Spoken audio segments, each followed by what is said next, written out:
ആയിരം മലകൾ കൂടിയാലാകില്ല പുകളുള്ള ഉഹദെന്ന ജബലേ.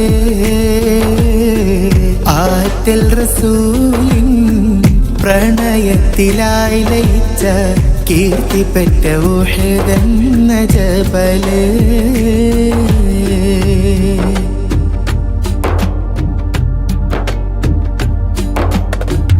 ആലമിൻ പൊന്മലയായി ഉഹദ് മല ഉമ്മത്തിൽ മാറിടുന്നു. സ്വർഗത്തിലെ മലയായി സൗഭാഗ്യ ജബലായി വന്നിടുന്നു. അഹദോന്റെ സൃഷ്ടിയെ അജബാം ഉഹദ് ജബൽ. നബി തങ്ങൾക്കെന്തിഷ്ടമാ റഹ്മത്തുൽ ആലമീൻ അഷ്റഫുൽ ഖൽഖരോട് ഉഹദിനും പേരുക്കിഷ്ടമാ. ദശലക്ഷം ഉഹദിൻ താഴ്വര എത്തുമ്പോൾ മല നോക്കിയിടുന്നു.